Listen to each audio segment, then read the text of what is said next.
के सटे गांव का है। यहाँ के भीमनगर इलाके में संगमनेर का निवासी जिसका नाम सुरेश निकम है, उनकी शादी वर्षा गायकवाड़ से हुई थी, जो कि शादी 10 साल पहले हुई थी। और बता दें कि उनकी जो आपस की लाइफ जो है वो बहुत अच्छे से चल रही थी। लेकिन एक दिन क्या होता है कि सुरेश निकम जो है वो वर्षा का और वर्षा के पिता का और वर्षा के भाई की जो है वो हत्या कर देता है, और जो वर्षा की माँ है उसकी भी हत्या कर देता है, और वहां से एकदम तुरंत भाग जाता है। राधे श्याम, नमस्कार, आदाब। आप सब लोग कैसे हो? उम्मीद करती हूँ कि आप सब लोग बहुत राजी खुशी से हैं दोस्तों, और देश विदेश की जानकारी ले रहे होंगे। बहुत सारे अपराध घट रहे हैं, बहुत सारे आपराधिक घटनाएं जो है वो हमारे देश में घट रही हैं। तो मेरा चैनल, जिसका नाम है डेली न्यू क्राइम, आपके सामने लेकर के आता है उन आपराधिक घटनाओं को और आप लोगों के सामने उजागर करता है। अगर आप लोगों को मेरे चैनल पसंद आए, घटनाएं सुनना अच्छा लगे, हमारा बोलने का तरीका सब कुछ अच्छा लगे, तो जरूर चैनल को सब्सक्राइब कीजिए। दोस्तों, आप लोगों से एक रिक्वेस्ट है कि सब्सक्राइब करने के लिए बेल बटन को दबा के और साथ में ऑल के बटन पर जरूर क्लिक करें, ताकि आपके पास मेरी हर वीडियो की नोटिफिकेशन मिलती रहे। तो चलिए दोस्तों, आज की कहानी को जो है वो, आज की क्राइम को जो है वो शुरू करते हैं। आज का क्राइम जो है वो महाराष्ट्र के शिरडी से शुरू होता है। महाराष्ट्र के शिरडी में जो है वो एक भीमनगर इलाका है, जो कि महाराष्ट्र के जो शिरडी है वहाँ के वो जो गांव है, बिहिर गांव जो है, सूरत शामली का जो बिहिर गांव है, उसमें एक भीमनगर इलाका पड़ता है। भीमनगर इलाके में जो है संगमनेर से सुरेश निकम है, जिसकी शादी वर्षा गायकवाड़ से हुई थी।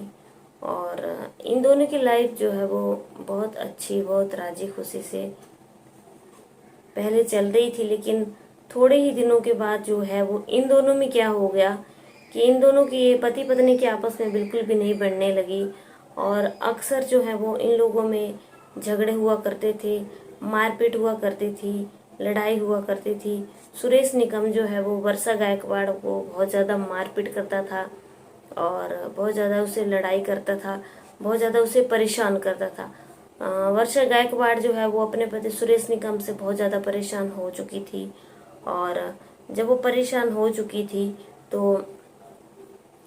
उसने फैसला किया कि वो अपने मायके चली जाएगी।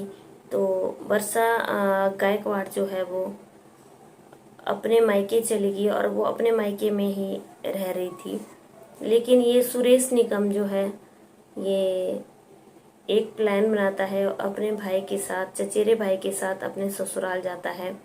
जब ये अपने ससुराल जाता है तो उस दिन तारीख होती है 21 सितंबर 2023, और रात के 10 बजे जो है वो अपने ससुराल में पहुंचता है।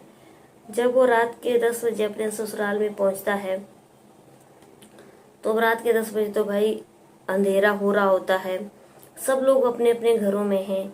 उसकी पत्नी भी जो है वो अपने घर में होती है, पत्नी जैसे दरवाजा खोलती है। अब सुरेश निकम क्या करता है कि चाकू से जो है वो अपनी पत्नी के ऊपर लगातार हमला करता जाता है, और चाकू से गोद गोद कर जो है वो सुरेश निकम अपनी पत्नी वर्षा गायकवाड़ की वहीं पे हत्या कर देता है, और वो एकदम मृत्यु को प्राप्त हो जाती है, क्योंकि चाकू से गोद गोद करके उसकी हत्या कर जाती है। अब उसको बचाने के लिए उसकी माँ आती है।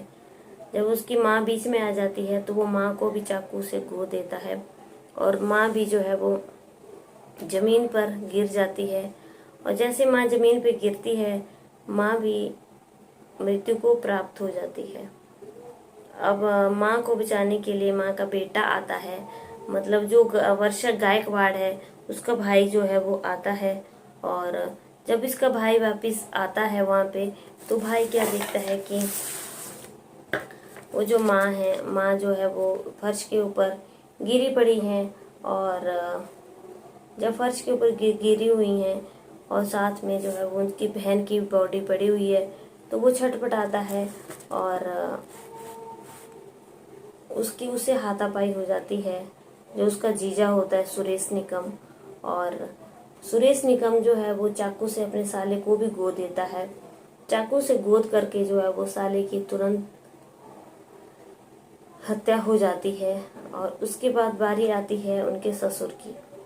अब 3 मर्डर तो जो सुरेश गायकवाड़ है उसने कर दिए हैं, सुरेश निकम ने कर दिए हैं। एक अपने साले का, एक अपनी पत्नी का और अपनी सास का। अब जैसे ही उनके बीच में ससुर आता है, ससुर जब उसको हटाने लगता है, तो ससुर के ऊपर भी जो है वो बहुत ज्यादा हमला करता है। और जो साले की पत्नी होती है योगिता गायकवाड़, तो योगिता के ऊपर भी जो है वो बहुत ज्यादा हमला करता है। तो ये दोनों जो बहू और ससुर जो हैं वो वहाँ पे घायल होकर के एकदम नीचे गिर जाते हैं और घायल अवस्था में फर्श के ऊपर गिर जाते हैं। जब सुरेश निकम को ये पता चल जाता है कि मैंने 3 हत्याएं कर दी हैं, तो वो अपने दोस्त, क्योंकि उसका दोस्त जो है वो उसकी हेल्प कर रहा होता है, अब अपने दोस्त को लेकर के एकदम दोनों जो है वो वहां से तुरंत फरार हो जाते हैं। और भाई जब लोगों को इस चीज का पता चलता है तो लोग ट्रिपल मर्डर की हिस्ट्री से जो है वो बहुत ज्यादा हैरान रह जाते हैं, बहुत ज्यादा दंग रह जाते हैं कि एकदम 3 हत्या को जो है वो किसने अंजाम दिया है। और जब वो उनकी हत्या होती है तो वो दोनों वहां से फरार हो चुके होते हैं। जो गांव वाले हैं, लोग जो है पुलिस को इन्फॉर्म करते हैं, और जब पुलिस को इन्फॉर्म किया जाता है तो पुलिस वहां पे आती है और डेड बॉडी को जो है वो अपने कब्जे में ले लेती है। 3 डेड बॉडी फर्श पे बिखरी हुई है। पुलिस डेड बॉडी को अपने पास कब्जे में ले लेती है, और दोस्तों कब्जे में लेने के बाद जो है वो पोस्टमार्टम के लिए भेज देती है।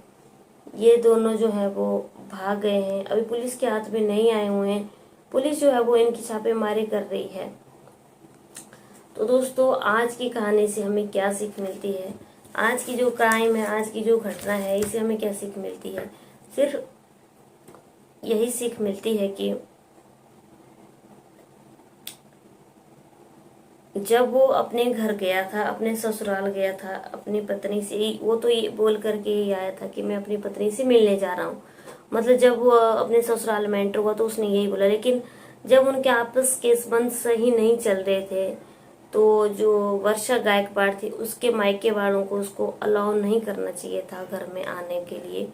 पर पता क्या होता है कि हमारे जो लोग होते हैं वो सोचते हैं कि हमारी लड़की की बात बन जाएगी और वो उसका पति आ गया अब उसको लेने के लिए, लेकिन माँ बाप इस चीज़ को नहीं सोचते हैं कि लड़की जो है वो शादी होने के बाद जो है अपने मायके फिर वापस आ गई है, तो कोई बड़ी घटना घटी हुई है, इसी वजह से जो है वो हमारी लड़की यहाँ पे रह रही है हमारे पास। लेकिन माँ बाप इस चीज़ को नहीं सोचते हैं।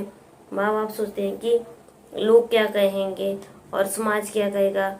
माँ बाप लोग और समाज की बातों में आकर के कई बार ऐसी गलत चीज़ें कर लेते हैं जिसका खामियाजा उनको खुद भुगतना पड़ता है। अब इसी केस में भी यही होता है, क्योंकि वर्षा गायकवाड़ काफ़ी टाइम से अपने मायके में रह रही है, उनको अलाउ नहीं करना चाहिए था उनको अंदर आना। और अगर जब वो अंदर आया था तो सबको इकट्ठा होना चाहिए था, गांव वालों को इकट्ठा करना चाहिए था, उसको अकेले अंदर नहीं आने देना चाहिए था। और ये हमें जो है वो आज की घटना से जो है वो शिक्षा मिलती है कि कहीं आप लोगों के साथ भी ये चीज़ें हो रही हों तो कहीं ऐसा ही अंजाम ना हो जाए, क्योंकि किसी का कोई भी भरोसा नहीं होता है।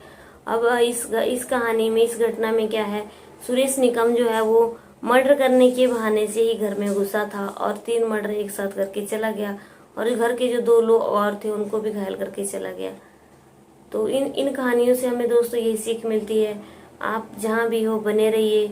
और मेरा अपने चैनल पे किसी को इन चीज़ों के जरिए हर्ट करना नहीं है, बल्कि जो सच्चाई है, जो सच्चाइयाँ हुई हैं, उन कुछ चीज़ों को आपके सामने उजागर करना है, ताकि आप लोगों को पता चल सके देश दुनिया में ये घटनाएं घट रही हैं।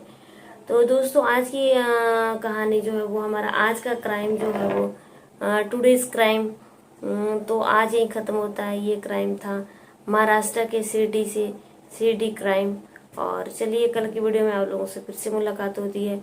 दोस्तों हाथ जोड़ करके आप लोगों से विनती है, चैनल को सब्सक्राइब नहीं किया सब्सक्राइब जरूर कीजिए।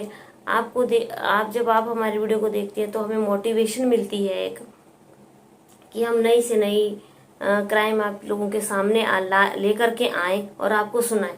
तो चलिए कल की वीडियो में फिर से एक नए क्राइम के साथ मुलाकात होती है। तब तक के लिए जय हिंद, जय भारत।